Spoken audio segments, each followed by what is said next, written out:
Welcome to YouTube Education Channel. আজি তোমালোকৰ বাবে এটা নতুন অনুশীলনী লৈ আহিছোঁ পৰিমেয় সংখ্যা অনুশীলনী 10 প্ৰথম প্ৰশ্নটো তোমালোকে কিতাপত প্ৰশ্নবিলাক চাবা তাত আছে যে এক নম্বৰ প্ৰশ্নটোত স্বাভাৱিক সংখ্যা নিৰ্ণয় কৰিব লাগে পূৰ্ণ সংখ্যা নিৰ্ণয় কৰিব লাগে অখণ্ড সংখ্যা আৰু পৰিমেয় সংখ্যাবোৰ বাছি উলিয়াব লাগে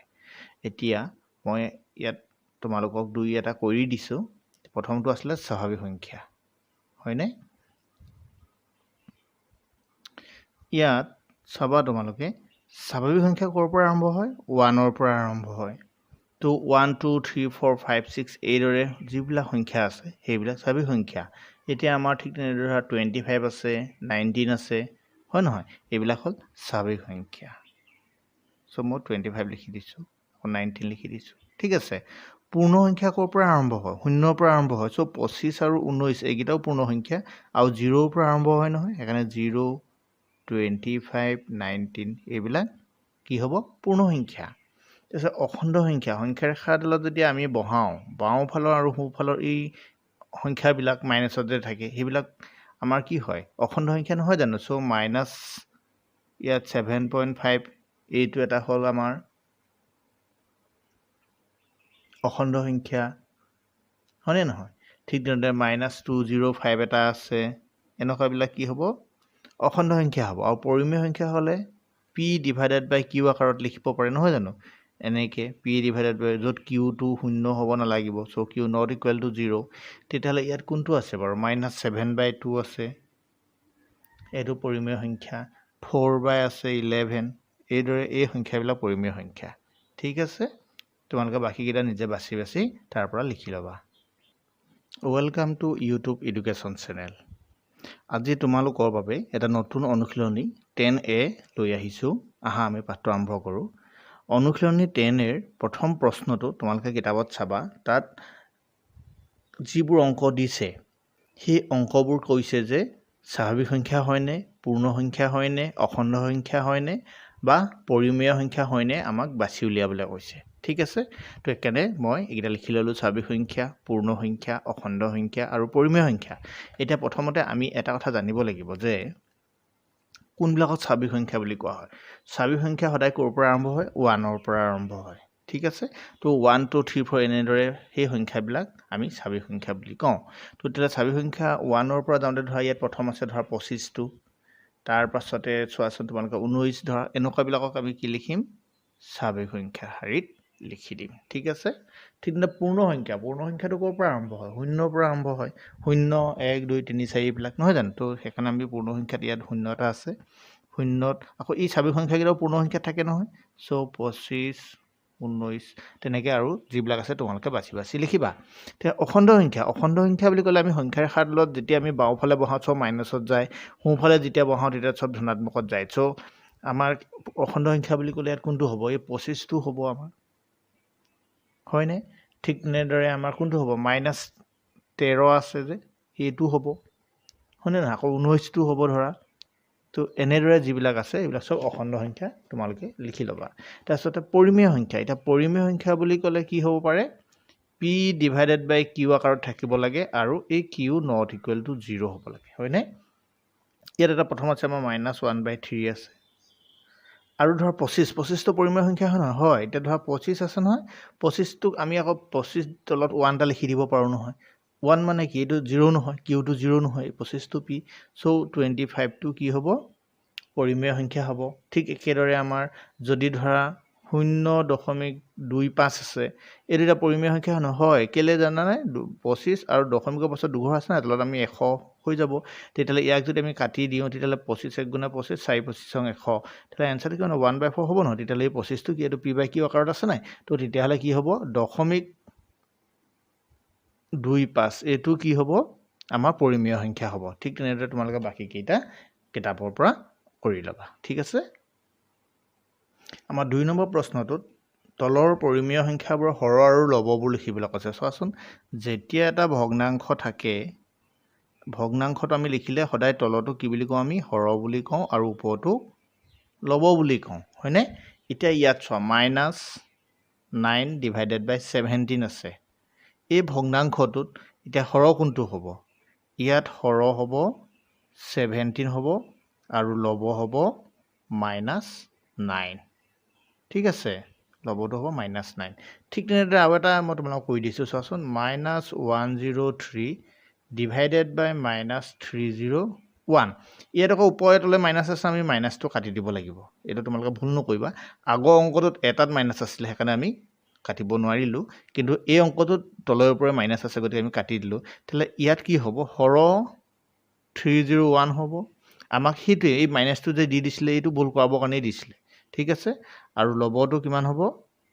103 এইটোৱে তাৰ উত্তৰ এনেদৰে তোমালোকে বাকীকেইটা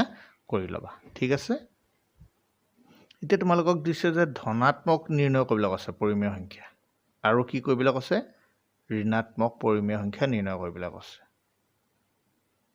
এতিয়া প্ৰথমটো চোৱাচোন -4/7 এটাত মাইনাছ আছে তেতিয়াহ'লে এইটো কি হ'ব ঋণাত্মক হ'ব হয় নহয় ঠিক তেনেদৰে আৰু এটা আছে চোৱাচোন -5 ডিভাইডেড বাই -16 এইটো দুইটাতে মাইনাছ আমি কাটি দিব পাৰোঁ তেতিয়াহ'লে ইয়াৰ পৰা কি ওলালে 5/16 তেতিয়াহ'লে 5/16 কি হ'ব এইটো হ'ব ধনাত্মক বুজি পালানে এটাতো মাইনাছ চিন নাই এতিয়া ঠিক তেনেদৰে বাকীকেইটা তোমালোকে কৰি ল'বা আৰু এটা মই দেখাইছোঁ পইণ্টত এটা আছে 0.375 এইটো এতিয়া কি হ'ব এইটো ধনাত্মক হয়নে নহয় চোৱাচোন 375 দশমিকৰ পাছত 3টা আছিলে কাৰণে আমি 0 3টা দি দিলোঁ তাহলে এইটো এতিয়া কোনো এটা আমাৰ কি নাই মাইনাছ চিন নাই গতিকে এইটো কি হ'ব ধনাত্মক হ'ব ঠিক আছে এইদৰে বাকীকেইটা তোমালোকে কৰি ল'বা 4 নম্বৰ প্ৰশ্নটোত কৈছে যে তলৰ প্ৰতিটো পৰিমেয় সংখ্যাৰ 4টাকৈ সমতুল্য পৰিমেয় সংখ্যা উলিয়াবলৈ কৈছে চোৱা তোমালোকক মই এটা কৰি দিছোঁ ইয়াত আহিলে 9 ডিভাইডেড বাই 7 এতিয়া 9 ডিভাইডেড বাই 7ৰ সমতুল্য কেটা উলিয়াব কৈছে 4টা কেনেকৈ হ'ব চোৱা প্ৰথমতে 9/7টোক তোমালোকে কি কৰিবা তলে ওপৰে এইটো যেহেতু 1 ইনটু হৈ আছে 2 এটা পূৰণ কৰি দিবা ঠিক আছে 2 এটা পূৰণ কৰিলে কিমান হ'ব 7 দুগুণে 14 হ'ব আৰু 9 দুগুণে 18 এটা হেতু হ'ব আকৌ হ'ব 9/7 এবাৰ তলৰ পৰা তোমালোকে কিমান পূৰণ কৰিবা 3 এটা পূৰণ কৰি দিবা তো 7 3 গুণে 21 9 3 গুণে 27 কেটা ওলালে আমাৰ দুটা ওলালে তাৰপিছত 4টা লাগেতো 9/7 এবাৰ আমি 4 এটা ইনটু কৰি দিম তেতিয়াহ'লে 7 4 গুণে 28 আৰু 9 4 গুণে 36 ঠিক তেনেদৰে আৰু এটা কৰি দিব লাগিব 9/7 ইকুৱেল 7 9 ইনটু এইফালে 5 এইফালে 5 এটা কৰি দিয়া তেতিয়াহ'লে 7 5 গুণে কিমান হ'ব 35 হ'ব 9 5 গুণে 45 এই 4টা এতেকে সমতুল্য 4টা হ'ল তোমালোকে বাকীকেইটাৰ তেনেকৈ মাইনাছ চিন থাকিলে তাত মাইনাছ চিনটো লগতে থাকি যাব দেই সেইটো কাৰণে তোমালোকে চিন্তা কৰিব নালাগে সমতুল্য 4টা হ'ল 18/14 তাৰপিছত 27/21 36/28 45/35 এই 4টা এনেদৰে তোমালোকে বাকীকেইটা কৰি ল'বা দেই 7 নম্বৰটো কৈছে তোমালোকক -19 ডিভাইডেড বাই 23 এই ভগ্নাংশটোৰ হৰ আছে এতিয়া 23 কিন্তু প্ৰশ্নমতে তোমালোকক কি বুলি কৈছে হৰটো আমাক কিমান বনাব লাগে -207 হৰ বনাব লাগে আৰু তেতিয়াহ'লে উপটো আমাক কি হ'ব হয়নে এটা পৰিমেয় সংখ্যা বনাবলৈ কৈছে তেতিয়া আমি কি কৰিম -19/23 আকৌ আমি লিখিম -19 তলত লিখিম 23 এতিয়া 23 লগত কিমান পূৰণ কৰিলে 207 হ'ব মানে তোমালোকে কি কৰিবা এই অংকটোত 23টোৱে 207ক ডিভাইডেড কৰি দিবা কেইবাৰ যাব তোমালোকে চাবা 9 বাৰ যাব দেই 9 বাৰ গ'লে হৈ যাব এইটো তো 9 বাৰ যেতিয়া যাব সেইকাৰণে এই ওপৰলৈ এইটো মাইনাছতহে আহিব লাগিব সেইকাৰণে আমি -9 এটা তলে ওপৰ আমি এতিয়া পূৰণ কৰি দিম বুজি পাইছানে এতিয়া আমি 23 207 হৰণ কৰোঁতে 9 বাৰ গৈছিলে কিন্তু আমাৰ যেহেতু এই হৰটোক প্ৰশ্নমতে মাইনাছত লিখিব কৈছে চ' আমি কি কৰিলোঁ এই 9টোৰ আগত মাইনাছ চিন্তা দি তলে ওপৰে আমি পূৰণ কৰি দিলোঁ এতিয়া এইটো মই তোমালোকক বুজাবৰ কাৰণে কৰি লৈছিলোঁ এতিয়া এই 23 9 পূৰণ কৰিলে আমি কিমান পাম -207 পাম হয়নে নহয় আৰু ওপৰটো কি হ'ব মাইনাছে প্লাছ হ'ব এতিয়া 9 19 পূৰণ কৰিলে আমি কিমান পাম 171 এইটো এতিয়া এটা পৰিমেয় সংখ্যা হৈ গ'ল হয় নে নহয় আৰু এইটোকে আমাক নিৰ্ণয় কৰিবলৈ দিছিলে ঠিক আছে 12 নম্বৰ প্ৰশ্নটোত তোমালোক কি বুলি কৈছে যে পৰিমেয় সংখ্যাকেইটা এইটো ধৰা পৰিমেয় সংখ্যা আৰু এই পৰিমেয় সংখ্যাটো ধনাত্মক হৰ বিশিষ্ট বুলি কৈছে এই হৰ মানে কোনটো এই তলটো এই -9টো আমাৰ ধনাত্মক কৰিবলৈ কৈছে -9টো কেনেকৈ ধনাত্মক হ'ব আমি যদি 14 আৰু -9 আমি তলৰ ওপৰত কি কৰিম আমি -1 এটা পূৰণ কৰি দিম তেতিয়া এই মাইনাছে প্লাছ হ'ব নাই মানে ধনাত্মক চ' তলত 9 হৈ গ'ল ওপৰত -14 আমাৰ অকল হৰটোৱে ধনাত্মক কৰিবলৈ কৈছে হয় নহয় এইটো তাৰ উত্তৰ আৰু এটা আছে মই তোমালোকক দেখাই দিছোঁ -13 ডিভাইডেড বাই -17 এনেই এই অংকটো আমি কি কৰিব পাৰোঁ দুইটা মাইনাছ কাটি দিব পাৰোঁ কিন্তু আমি ইয়াত কাটি নিদিওঁ আমি এবাৰ কৰি দেখুৱাম ইয়াত দেই -13 আৰু -17 ইনটু এতিয়া কি হ'ব তলে ওপৰে আমি -1 এটা পূৰণ কৰিব কাৰণ এইটো মাইনাছটো প্লাছ কৰিব লাগিব নহয় সেইকাৰণে মাইনাছ ইয়াতো পূৰণ কৰিলে আমি ওপৰটো একেটাই পূৰণ কৰিব লাগিব তেতিয়াহ'লে হৈ গ'ল -17 আৰু 13 এইটো ধনাত্মক পৰিমেয় সংখ্যা হৈ গ'ল এনেদৰে বাকীবিলাকো তোমালোকে কৰিবা ঠিক আছে তোমালোকক 13 নম্বৰ প্ৰশ্নটো কৈছে যে তলত যিবিলাক আমাক অংক দিয়া আছিলে পৰিমেয় সংখ্যা দিয়া আছিলে সেইবিলাক আমাৰ লঘিষ্ঠ আকাৰলৈ নিবলৈ কৈছে লঘিষ্ঠ আকাৰলৈ মানে আমি কটাকটি কৰি সৰু কৰিব পাৰে যিমান সৰু কৰিব পাৰা ঠিক আছে এতিয়া চোৱাচোন -8 ডিভাইডেড বাই 72 এতিয়া আমি 8 × 8 8 × 9 কিমান 72 তাহলে ইয়াৰ আনসাৰ কিমান হ'ব -1 ডিভাইডেড বাই 9 সেইটো এটা লঘিষ্ঠ আকাৰ বুজি পালানে তেতিয়া 2 নম্বৰটো কৈ দিছোঁ মই চোৱা 2 নম্বৰটো আছে 36 আৰু 84 আছে ইয়াক আমি কাটিব লাগে কিহে কাটিম প্ৰথমতে চাম যে 2 যে কাটিব পাৰিম দুইটা যুগ্ম সংখ্যা হয় নহয় তো 2 * 36 আকৌ ইয়াক কৰিলে কিমান হ'ব 2 × 4 = 8 2 × 2 = 4 এতিয়া যদি আমি আকৌ 6 কাটো 6 × 3 = 18 6 × 7 = 42 আৰু কাটন নাযায় চ' এনচাৰটো কিমান হ'ব 3/7 যিমানে সৰু কৰিব পাৰোঁ আমি সৰু কৰি ল'ব লাগিব এইটো হ'ল লঘিষ্ঠ আকাৰ ঠিক আছে 14 নম্বৰ ইয়াত তোমালোকক কৈছে যে আদৰ্শ ঠাঁচ তোমালোকে অনুশীলনীৰ অংকবিলাক কৰাৰ আগমুহূৰ্তত অনুশীলনীটোৰ আগত কিছুমান উদাহৰণ কৰি দিয়া থাকে তাতে তোমালোকে এই আদৰ্শ ঠাঁচ বা মই কেনেকৈ লঘিষ্ঠ আকাৰলৈ নিছোঁ গোটেই অংকবিলাক তাতে আছে আৰু পৰীক্ষাত সেই উদাহৰণৰ পৰাও তোমালোকৰ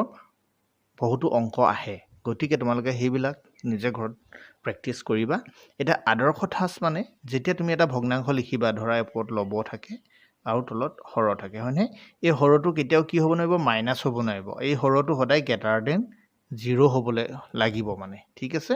তাৰ পাছতে আৰু যদি লব আৰু হৰৰ কটাকটি যায় আমি কটাকটি কৰিব লাগিব লঘিষ্ঠ আকাৰত লিখিব লাগিব সেইটোকে আদৰ্শ ঠাঁচ বুলি কৈছে ঠিক আছে মই কি ক'লো বুজি পালানে আকৌ এবাৰ বুজাই দিছোঁ যে যেতিয়া হৰটো মাইনাছত যদি থাকে আমি সেই হৰটো ধনাত্মকত মানে ঋণাত্মক বা ধনাত্মকত পৰিৱৰ্তন কৰিব লাগিব তাৰ পাছতে লব আৰু হৰৰ যদি ইটো কটাকটি কৰিব পাৰে তেতিয়াহ'লে আমি সিহঁতক কটাকটি কৰিব লাগিব মানে লঘিষ্ঠ আকাৰলৈ নিব লাগিব তাৰ পাছতহে যিটো উত্তৰ থাকিব সেইটোহে আদৰ্শ ঠাঁচ ঠিক আছে এতিয়া তোমালোকৰ 14 নম্বৰ অনুশীলনীত এটা অংক আছে ধৰা 2 নম্বৰ অংকটোকে মই তোমালোকক কৰি দিছোঁ 2 নম্বৰ অংকটোত আছে -26 আৰু এইটো আছে -39 এতিয়া এই অংকটোত আমাৰ আদৰ্শ ঠাঁচত আছেনে নাই এইটো আদৰ্শ ঠাঁচত নাই কিয়নো নাই এই 39টো ঋণাত্মকত আছে ইয়াত হৰটো ঋণাত্মক গতিকে আদৰ্শ ঠাঁচত নাই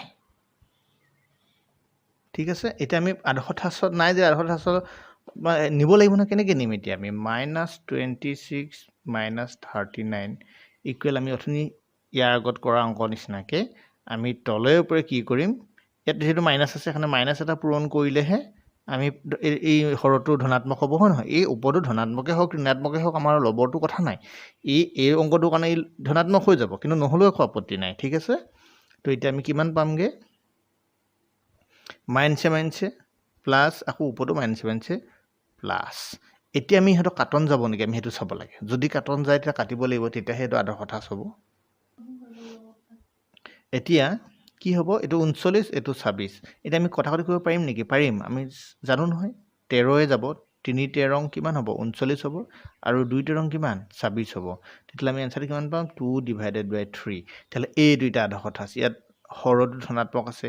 ওপৰ লবটো ঋণাত্মক থাকিলেও আমাৰ কোনো আপত্তি নাই কিন্তু লঘিষ্ঠ আকাৰত আমি লিখিলোঁ হয়নে নহয় তো গতিকে এইটো হ'ল এটা আদৰ্শ ঠাচত থকা উত্তৰ আৰু এইদৰে তোমালোকে বাকীকেইটাও সমাধান কৰি ল'বা 15 নম্বৰ প্ৰশ্নটোত আমাক পৰম মানৰ কথা ক'লে কেনেকৈ নিৰ্ণয় কৰে চোৱা পৰম মান মানে এতিয়া ধৰা মই যদি তোমালোকক এ এটা সংখ্যা বুলি কওঁ তেতিয়াহ'লে পৰম মানটো হ'ব এইটো চিম্বল এইটো আমি মডিউলাছ বুলি কওঁ ইংৰাজীত অসমীয়াত পৰম মান ঠিক আছে এতিয়া এই পৰম মানৰ অৰ্থ দুটা দেই এই পৰম মানৰ এতিয়া যদি মই পৰম মান লিখোঁ ইয়াৰ পৰা কেতিয়াবা ওলাব কেতিয়াবা -a ওলাব বুজি পালানে তাৰ অৰ্থটো এইটোৱেই যে কেতিয়া ওলাব যেতিয়া এটো ধনাত্মক হ'ব আৰু -a কেতিয়া ওলাব যেতিয়া এটো ঋণাত্মক হ'ব মানে শূন্যতকৈ সৰু হ'ব সেইকাৰণে আমি পৰম মান মাইনাছ পৰম মান ইকুৱেল টু সদায় আমি এও লিখিব পাৰোঁ এইটো এটা সূত্ৰ ঠিক মনত ৰাখিবা মানে ইয়াত মই তোমালোকক আকৌ এটা বুজাই দিছোঁ চোৱা এইটো যদি ধৰা 2 এটা আছে ধনাত্মক 2 বা আমি ঋণাত্মক 2 যদি লিখোঁ পৰম মানটো যেতিয়া উঠাই দিম তেতিয়া তাৰ পৰা সদায় ধনাত্মক 2 এটাহে ওলায় মানে সেইটো মানে 2টো ঠিক আছে তো ইয়াৰ অংকটো আমি কৰিলে এতিয়া গম পাই যাম ৰ'বা এতিয়া চোৱা 1 নম্বৰটো মই কৰি দিছোঁ তোমালোকক এতিয়া -103 আৰু তলত আছে 197 ইয়াৰ পৰম মানটো কিমান হ'ব ইয়াৰ পৰম মান হ'ব এনেকৈ লিখি আমি পৰম মান চিনটো দি পেলাই লিখি দিব লাগিব এতিয়া এনেকৈ থকা মানে কি হয় আমাৰ দুইটা কাৰণে পৰম মানটো আছে বুজি পালানে ওপৰটোৰ কাৰণেও পৰম মান আছে তলটোৰ কাৰণেও পৰম মান আছে তেতিয়াহ'লে আমি ইয়াৰ আগত মই তোমাক সূত্ৰ দিছিলোঁ যে পৰম মানটো এই চিনটোৰ ভিতৰত বা বাহিৰলৈ ওলাই গ'লে সদায় ধনাত্মক হৈ ওলায় ঠিক তেনেদৰে ওপৰটো কি ওলাব ধনাত্মক হৈ ওলাব মাইনাছ থাকিলেও হয়নে নহয় এতিয়া ইহঁতক যদি কটাকটি কৰিব পৰা যায় কটাকটি কৰিম যদি নোৱাৰোঁ নকৰোঁ ঠিক আছে এইটো আমি এতিয়া কটাকটি কৰিব নোৱাৰোঁ গতিকে এইটোৱে তাৰ পৰম মান তোমালোকে বাকীকেইটা অংক এইদৰে কৰি ল'বা ঠিক আছে ঠিক তেনেদৰে 16 নম্বৰটো চোৱা ইয়াত পৰম মানটো দি দিছে তাৰ পৰা আমাৰ এনচাৰটো উলিয়াব কৈছে হয়নে 16 ইয়াত মই তোমালোকৰ নম্বৰ 1টোকে কৰি দিছোঁ -47 ডিভাইডেড বাই 60 ইয়াৰ পৰম মান কিমান হ'ব ইয়াৰ মানটো উলিয়াব কৈছে ন এতিয়া পৰম মানৰ মানটো কিমান ন এইটো আমি আকৌ ছেপাৰেট কৰি দিব লাগিব এবাৰ তাৰপিছত এইফালে আমি কৰিব লাগিব আকৌ ছেপাৰেট হয় নহয় তাৰপিছত আমি লিখিহে দিব লাগে আৰু ধনাত্মকটো এইটো এটা এনচাৰ এইটো কটাকটিটো নাযাব ন এইটো এটা উত্তৰ এইদৰে তোমালোকে ইয়াৰ বাকীকেইটা কৰিবা এতিয়া অনুশীলনী মই 10b আৰম্ভ কৰিম ঠিক আছে এতিয়া অনুশীলনী 10b ইয়াত তোমালোকক প্ৰথম প্ৰশ্নটোত কৈছে যে পৰিমেয় সংখ্যাবোৰ সংখ্যাৰ আকাৰত উপস্থাপন কৰা ঠিক আছে তোমালোকে কেনেকৈ উপস্থাপন কৰিবা চোৱা প্ৰথমতে মই 1 নম্বৰ অংকটোকে তোমালোকক কৰি দিছোঁ -4/7 আৰু 5/7 এইটো আমি সংখ্যাৰ আকাৰত বহাব লাগে এতিয়া কেনেকৈ বহাবা চোৱা তোমালোকে পেঞ্চিলেৰে আঁকিবা দেই বাৰু এনেকৈ তোমালোকে সংখ্যাৰ আকাৰত আঁকিবা ঠিক আছে মই ইয়াত অলপ সৰু সৰুকৈ আঁকি দিম তোমালোকে দীঘলকৈ আঁকিবা ঠিক আছে এই প্ৰথমটো হ'ল 0 আমি সংখ্যাৰ আকাৰত এনেকৈ বহাওঁ নহয় হয় নহয় এইটো হ'ল এইটো 0/7 এইটো হ'ল 1/7 ধৰা এইটো হ'ল 1/7 মই সৰু সৰুকৈ আঁকিছোঁ তোমালোকে স্কেলৰ জোখ আছে নহয় তাত ধুনীয়াকৈ দি ল'বা চব সমান হোৱাকৈ দেই এইটো ঘৰৰ লগত এইটো সমান হ'ব লাগিব এইটো ঘৰৰ লগত এইটো সমান হ'ব লাগিব কিন্তু মই হাতেৰে আঁকোতে অকণমান সমান নহ'বও পাৰে দেই 2/7 এইটো হ'ব 3/7 এইটো হ'ব আমাৰ 4/7 এইটো হ'ব আমাৰ কিমান হ'ব 5/7 ঠিক তেনেদৰে এইটো হ'ব 6/7 তাৰ অকণমান বঢ়াব লাগিব ন তাৰ পাছতে এই পিছতো আমাৰ কিমান হ'ব 7/7 7/7 মানে কিমান বাৰু 1 হয়নে নহয় ঠিক তেনেদৰে তেতিয়াহ'লে আমাৰ কোনটো উলিয়াব কৈছিলে এইটো 5/7 ইয়াত বহিলে আমাৰ হয়নে নহয় সেইটো আমাৰ হ'ল ঠিক তেনেদৰে আকৌ আমি বাওঁফালে আকৌ যাব লাগিব বাওঁফালে মাইনাছত উলিয়াব লাগিব নহয় এবাৰ অলপ মই সৰুকৈ লিখিছোঁ কিন্তু প্ৰত্যেকটো ঘৰ সমান হ'ব লাগিব দেই তোমালোকে যোগ দি ল'বা এইটো এতিয়া কিমান হ'ব -1/7 বাওঁফালে আহিলে চব মাইনাছত নহ'ব জানো ঠিক তেনেদৰে আকৌ -2/7 -3/7 -4/7 এইটো হ'ব -5/7 এইটো হ'ব -6/7 আৰু এটা লাগিব নহয় আমাক হয় নহয় এইটো -7/7 মানে কিমান বাৰু -1 নহয় জানো হয় এইটো কটাকটি কৰিলে হয় নহয় তেতিয়াহ'লে এইটো -1 এইটো আছিলে আমাৰ 0 চোৱাচোন ক'ত ক'ত থাকিলে আমাৰ মানখিনি 0ৰ পৰা 1ৰ ভিতৰত আৰু 0ৰ পৰা -1ৰ ভিতৰতে আছে এইটো আমাৰ -4/7 দেখিলানে ক'ত বহিলে তো এনেদৰে তোমালোকে বাকী যদি কেনেবাকৈ ধৰা তলত যদি হৰটো 8 থাকিল হয় 8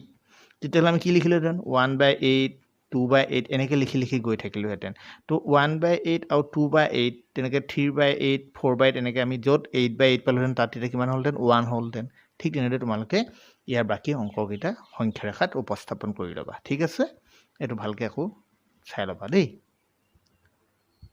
এতিয়া ধৰা 5 নম্বৰ অংকটোক তোমালোকক মিশ্ৰ ভগ্নাংশত দিছিলে এই মিশ্ৰ ভগ্নাংশত হ'লে আমি অপ্ৰকৃত ভগ্নাংশ বনাব লাগিব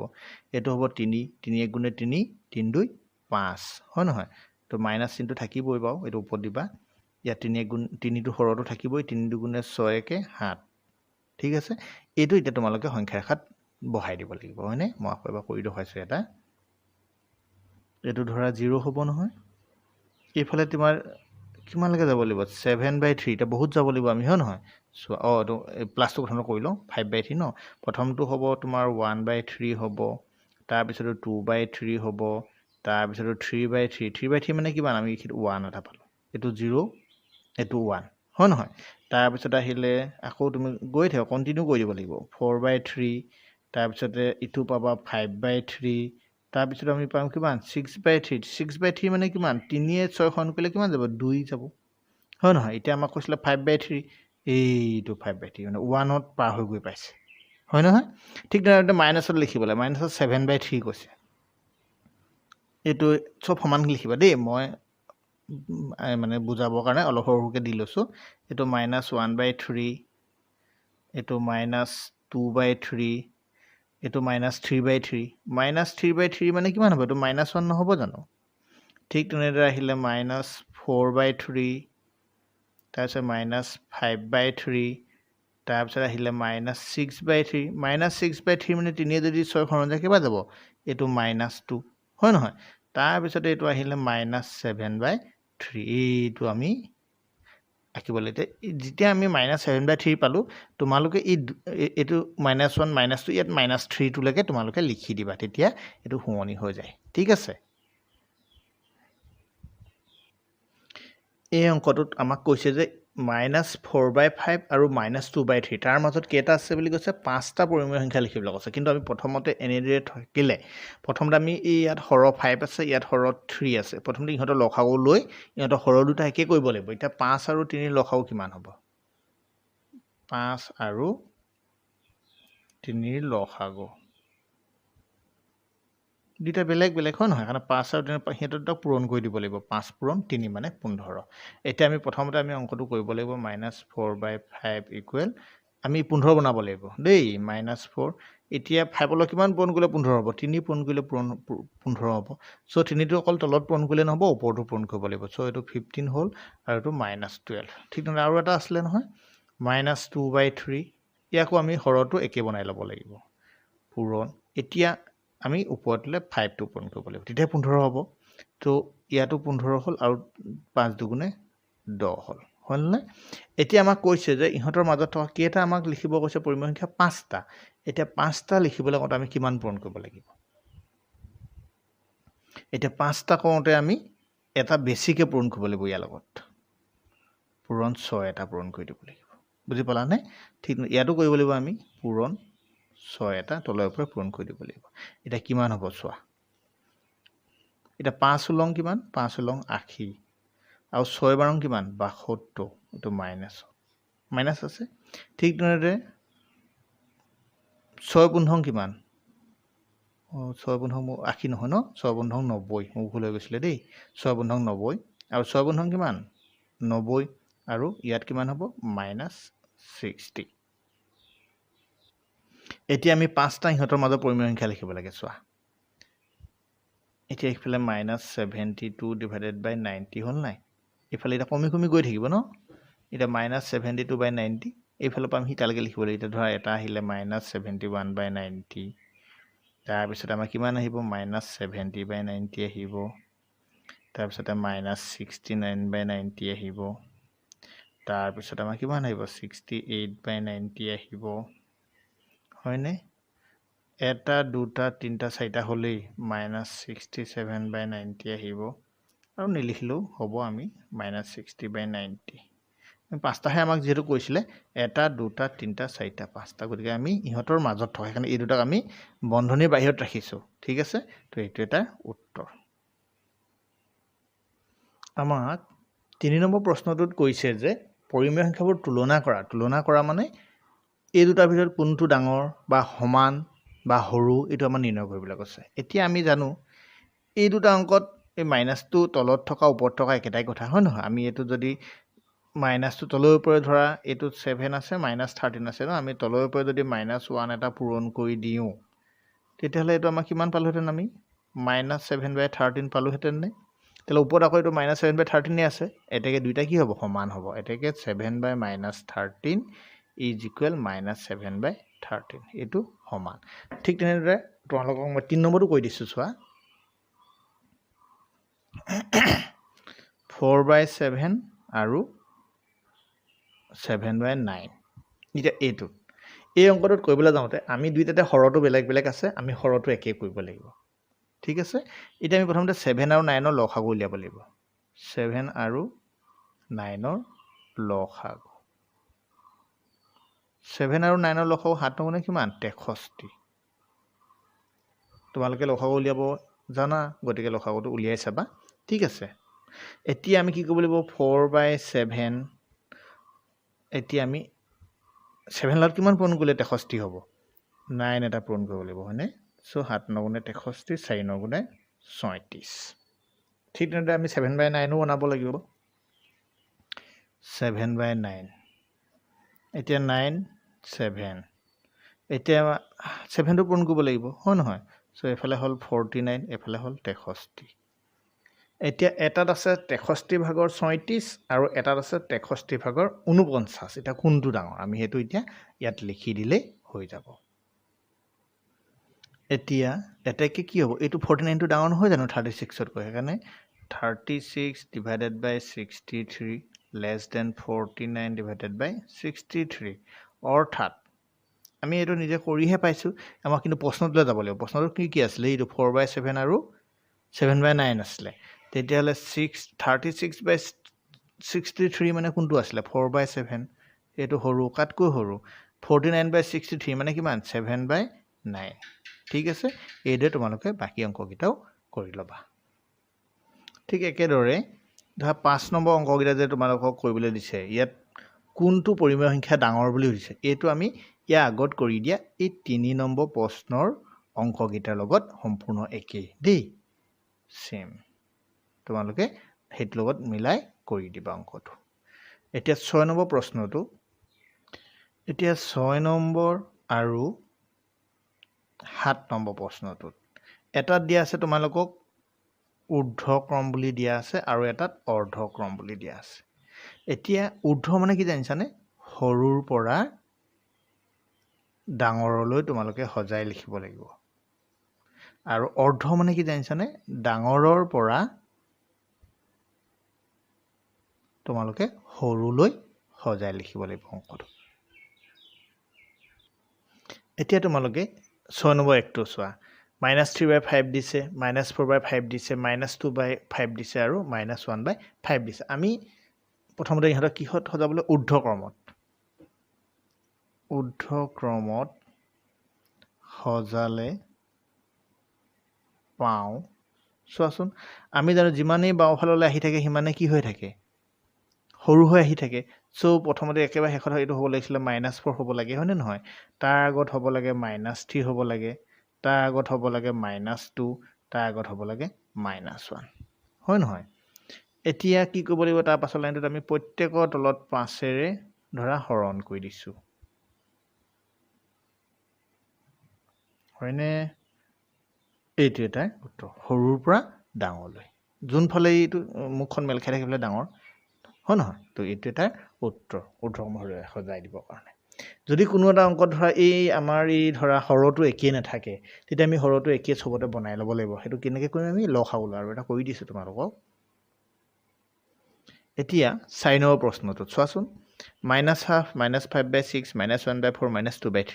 এতিয়া ইয়াত প্ৰত্যেকতে হৰটো বেলেগ বেলেগ আছে কিন্তু আমাৰ অংকটো কৰোঁতে চবতে হৰটো একেই হ'ব লাগিব এতিয়া ইয়াত আমি কি কৰিম প্ৰথমতে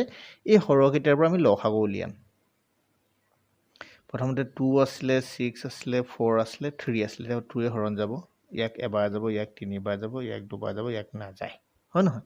এতিয়া কিহে হৰণ যাব আমাৰ 3 এ হৰণ যাব 1 টোক নাযায় 3 ক যাব 2 ক নাযায় 3 ক যাব এতিয়া আমি এই গোটেই গাল বাহিৰত যিখিনি আছে উৎপাদক গোটেইখিনি পূৰণ কৰি দিব লাগে কিমান হ'ব 2 পূৰণ 3 পূৰণ 2 এক গোটেইকেইটা পূৰণ কৰিলে একেই হয় হয় নহয় তো তেতিয়াহ'লে আমি কিমান পাম 2 3 গুণে 6 2 গুণে 12 এতিয়া লসাগু কিমান হ'ব 12 এতেকে 2 6 4 3 ৰ লসাগু সমান 12 যেতিয়া লসাগু 12 হৈ গ'ল এতিয়া যে আমাৰ যে ওপৰতে -½ আছে এইবিলাক চবৰ লগত আমি কি হৰটোৰ লগত কি পূৰণ কৰিলে 12 হ'ব আমি সেইটো কৰিম এতিয়া ঠিক আছে প্ৰথমটো আছিলে তোমাৰ -1/2 আছিলে এতিয়া -1/2 লগত তেতিয়াহ'লে আমি কি কৰিব লাগিব তলৰ ওপৰত আমি 6 টো পূৰণ কৰি দিব লাগিব তেতিয়াহে হৰটো আমাৰ 12 হৈ যাব হয় নহয় তো -6 হ'ল ওপৰত একেদৰে আমি বাৰে বাৰে কৰি নাথাকো একেবাৰতে লিখি দিম দেই তাৰ পাছতো আছিলে -5/6 এইটো 12 কৰিবৰ কাৰণে কি কৰিব লাগিব তলৰ আমি 2 এটা পূৰণ কৰিব লাগিব সো এইটো 12 হ'ল এইটো ওপৰত 2 5 গুণে 10 হৈ যাব ঠিক তেনেদৰে -1/4 যদি হয় ইয়াত আমি 12 কৰিবলৈ 3 পূৰণ কৰিব লাগিব কাৰণ ইয়াত 4 3 গুণে 12 হৈ গ'ল আৰু 3 1 গুণে 3 হৈ গ'ল ঠিক একেদৰে -2/3 আছিলে ইয়াক 12 বনাবলৈ হ'লে কি কৰিব লাগিব ইয়াত 4 পূৰণ কৰিলে আমি 12 পাম হয় নহয় তাৰপিছতে ওপৰত কিমান হ'ব 4 পূৰণ 4 2 গুণে 8 এতিয়া আমি সেই ওপৰৰ লবখিনি আমি সৰু ঊৰ্ধ্বক্ৰম কৈছে না সৰুৰ পৰা ডাঙৰলৈ আমি সজাই লিখিম প্ৰথমটো এতিয়া চোৱাচোন গোটেইকেইটা ভিতৰত চবতছে সৰু কোনটো আছিলে এতিয়া ঊৰ্ধ্বক্ৰমত সজালে পাওঁ এতিয়া ঊৰ্ধ্বক্ৰমত সজালে পাওঁ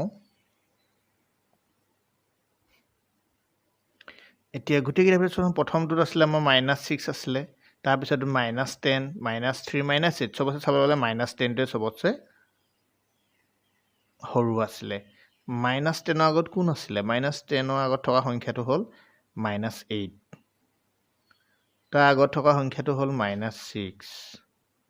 আৰু তাৰ আগত থকা সংখ্যাটো হ'ল -3 এতিয়া আমি কি কৰিম প্ৰত্যেকটোৰ তলতে আমাৰ হৰটো দি দিম হয় নহয় তো -10 তলত তোমাৰ 12 আছিলে -8 তলত 12 আছিলে -6 তলত 12 আছিলে -3 তলত 12 আছিলে এতিয়া আমাৰ ধুনীয়াকৈ হৈ গ'ল সৰুৰ পৰা ডাঙৰলৈ এতিয়া আমি কটাকটি গ'লে আমি কটাকটিটোও কৰি দেখাব লাগিব নহয় তো এতিয়া যদি আমি 2 কাটি দিওঁ কিমান হ'ব 2 5 গুণে 10 2 6 গুণে 12 এই প্ৰথমটো ইয়াক কাটিলে 2 4 গুণে 8 2 6 গুণে 12 2 3 গুণে 6 2 6 গুণে 12 আকৌ এইটো কিমান হ'ব 3 1 গুণে 3 3 4 গুণে 12 এইটো আৰু এবাৰ কাটিব পাৰে একেবাৰতে কথা হ'লেও ভাল আছিলে এইটো -5/6 থাকিলে এইটো এতিয়া কিমান হয় 2 2 গুণে 4 2 3 গুণে 6 আকৌ যদি 2 কাটা আৰু 3 কাটিব পাৰিম নহয় 3 1 গুণে 3 3 2 গুণে 6 আৰু এইটো -1/4 সৰুৰ পৰা ডাঙৰলৈ ঊৰ্ধ্বক্ৰমত সজোৱা হৈছে হয় নহয় এইদৰে তোমালোকে অৰ্ধক্ৰম হ'লে এইটো প্ৰথম লিখিব লাগিব তাৰপিছত এইটো লিখিবা তাৰপিছত এইটো লিখিবা ডাঙৰ পৰা সৰুলৈ হ'ব এইদৰে তোমালোকে বাকী অংককেইটা কৰিবা আৰু আগলৈ তোমালোকে নতুন নতুন অনুশীলনীৰ অংকবিলাক পাই থাকিবৰ বাবে চেনেলটো ছাবস্ক্ৰাইব কৰি ল'বা